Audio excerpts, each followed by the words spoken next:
अध्याय 2581 मूल प्रवृत्ति। पार्थ बेहद सतर्क हो गया। उसने आसपास के वातावरण को बारीकी से देखा, ये पता लगाने के लिए कि कहीं कोई ऐसी चीज तो नहीं है जो इसका कारण हो सकती है। पर कुछ नहीं मिला। तितली और आसपास के किसी भी प्राणी या वस्तु के बीच कोई ऊर्जा या आध्यात्मिक संबंध नहीं था।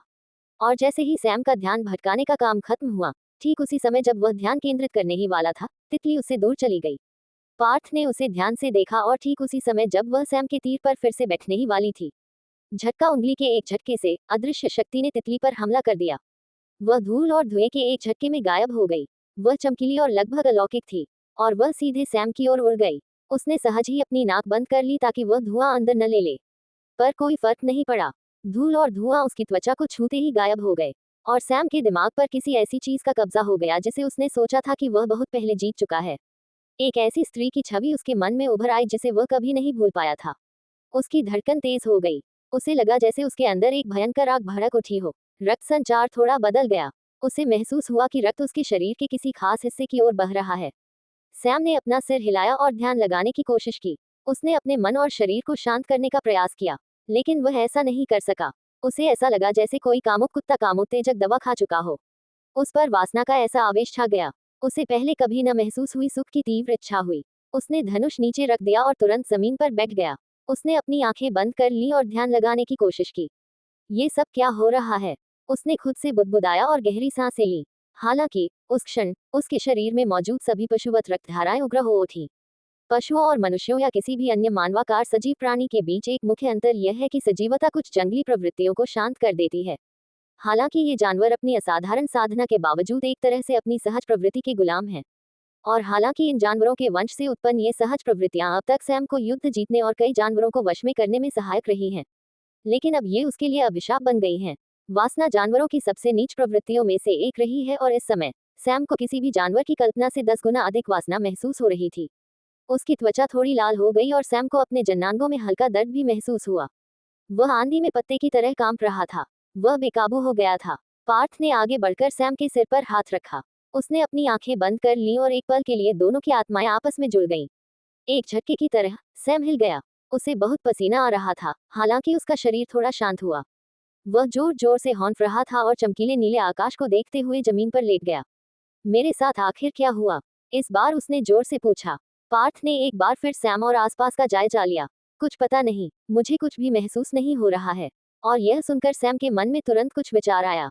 भगवान, भगवान, पार्थ ने संदेह से पूछा। हाँ, भगवान, ऐसा तो सिर्फ वही बेवकूफ कर सकते हैं। अगर तुम्हें भी इसका एहसास नहीं हो रहा है, क्या आपको नहीं लगता कि आप कुछ ज्यादा ही जल्दबाजी में निष्कर्ष निकाल रहे हैं? हो सकता है, लेकिन कभी कभी सबसे सरल और आसान निष्कर्ष ही असल जवाब होता है। और देवताओं ने मुझे संकेत दिया है कि जल्द ही मुझ पर कोई विपत्ति आने वाली है।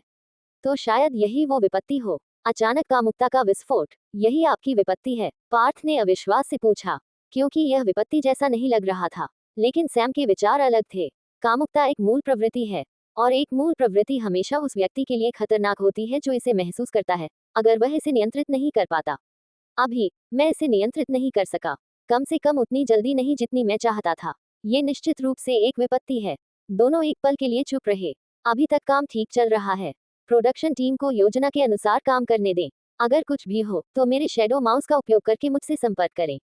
मैं बेस पर वापस जा रहा हूँ। रुको, तुम अपने बेस पर क्यों वापस जा रहे हो? मैं तुम्हारे साथ रहूंगा। अगर फिर से हमला हुआ तो मैं तुम्हें मानसिक शांति प्रदान करूंगा।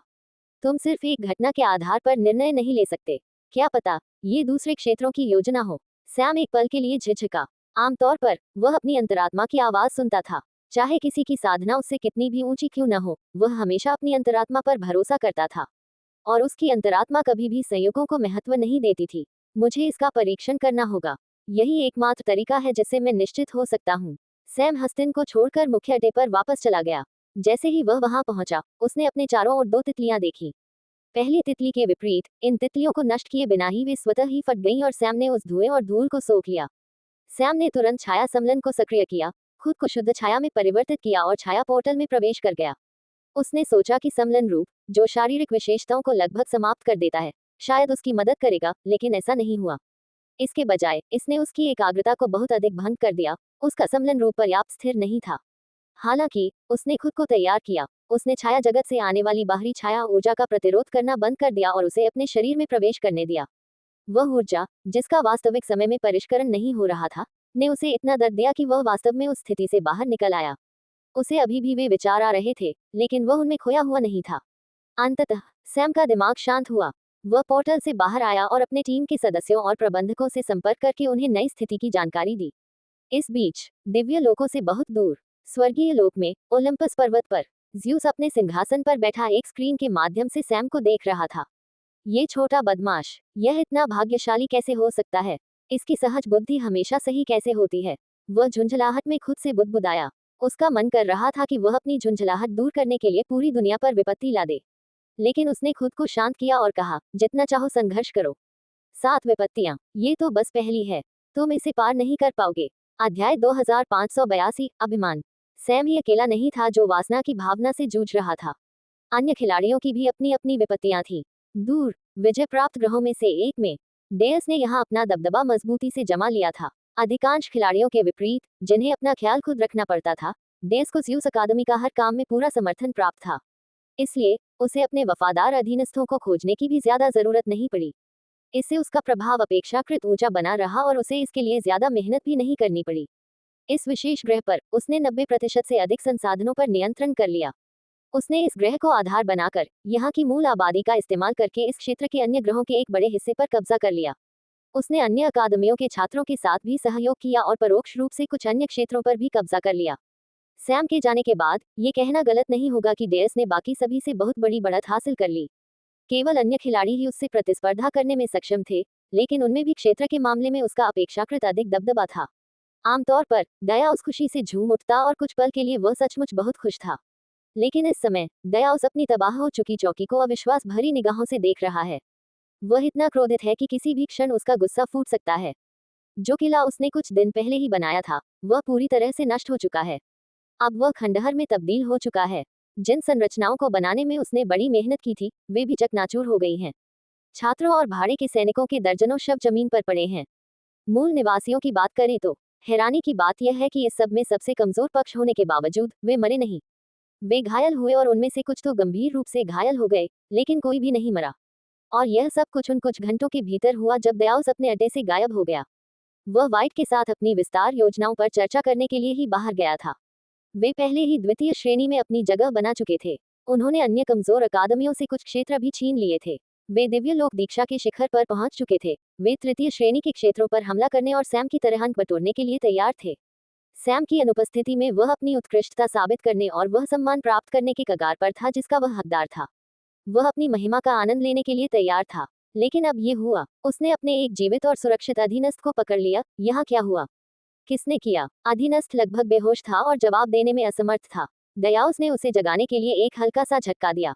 नहीं नहीं, प्लीज प्लीज, मुझे जाने दो। तुमने वादा किया था कि मुझे नहीं मारोगे। अधीनस्थ पागलों की तरह चिल्ला रहा था। उसका शरीर कांप रहा था। उसकी आवाज लड़खड़ा रही थी। वह बुरी तरह डरा हुआ था, और सचमुच उसकी गंध से। लेकिन दयाउस को समझ नहीं आ रहा था कि ऐसा क्यों हो रहा है। वह जानता था कि उसका सम्मान होता है, लेकिन इस हद तक नहीं। इतना भी नहीं कि वह शर्म से पागल हो जाए। तुम्हें क्या हो गया है? उसमें कुछ भी गलत नहीं है। कुछ तो तुम में गलत है। दयाउस ने एक बेहद जानी पहचानी आवाज सुनी जिससे वह चौंककर पीछे मुड़ा। उसे अपनी आंखों पर लगभग विश्वास ही नहीं हो रहा था। उसने अपनी आंखें भी जोर से मली। तुम। दयाउस ने उस युवक की ओर इशारा किया जो उसकी ओर आता हुआ दिखाई दिया। ऐसा लगा जैसे वह अचानक प्रकट हो गया हो। उसने चमकीले बैंगनी रंग के वस्त्र पहने थे और उसके बाल बैंगनी रंग के नुकीले थे।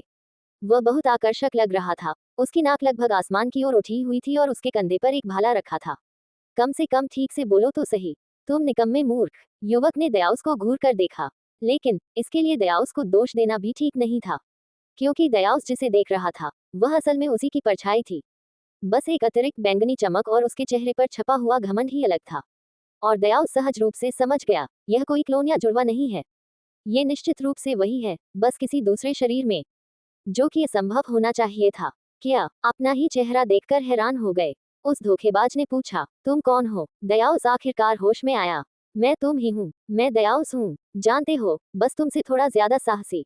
बिल्कुल रीढ़विहीन मूर्ख। मैं तुम्हारा वो रूप हूँ जिसमें अभी भी स्वाभिमान बाकी है। दयाउस और भी ज्यादा हैरान हो गया। उसका मुंह खुला रह गया और आंखें फटी रह गईं। वह अपने सामने खड़े आदमी को देखता रहा। उसे समझ नहीं आ रहा था कि क्या हो रहा है। क्यों? नकली ने भाला घुमाया और उसके चारों ओर बैंगनी बिजली कड़कने लगी। वह दयाउस के पेट में भाला घोंपने के लिए आगे बढ़ा, लेकिन दयाउस ने तुरंत प्रतिक्रिया दी। वह सदमे से बाहर आया और एक योद्धा की तरह डटकर खड़ा रहा। उसने भाले को रोका और उसे पकड़ भी लिया। सदमा गुस्से में बदल गया। मैं तुम्हारा पहला अभिशाप हूँ, अहंकार का अभिशाप। अब मैं तुम्हें नष्ट कर दूंगा, तुम्हारी जगह ले लूंगा और फिर सैम को मारकर अपना खोया हुआ सम्मान वापस पा लूंगा। इसलिए अपनी अक्षमता को स्वीकार करो और मेरे हाथों मर जाओ। और बस इसी तरह दयाउस अपने जीवन की दूसरी सबसे कठिन लड़ाई में उलझ गया। सैम से हुई लड़ाई के ठीक बाद उसी समय एक दूसरे लोक में हाल ही में अखिल की स्थिति अच्छी रही है। नॉस और ओलंपियन देवताओं के विपरीत ज़ेया लोक के देवताओं ने सैम को ज्यादा नाराज नहीं किया, सिवाय होई के। और सन वुकॉन के साथ सैम के संबंध के बावजूद उसने सन वुकॉन की अकादमी को निशाना नहीं बनाया। इसलिए अखिल का समय अपेक्षाकृत आसान रहा। और दयाउस के विपरीत अखिल ने सैम को कभी अपना दुश्मन नहीं माना। उसने बलवान बनने का प्रयास किया, लेकिन उसने हमेशा अपनी प्रगति का आकलन स्वयं से किया, सैम से नहीं। इसलिए विजय अभियान शुरू होने के बाद से वह वास्तव में अपनी प्रगति से संतुष्ट था। उसने अपना क्षेत्र भी स्थापित कर लिया था, जिसमें उसके अधीन लगभग 1 दर्जन अधीनस्थ और सैकड़ों जानवर थे। हालांकि उसकी विपत्ति ने उसके आधार को पूरी तरह से नष्ट नहीं किया, बल्कि उसे इसका विस्तार करने के लिए प्रेरित किया।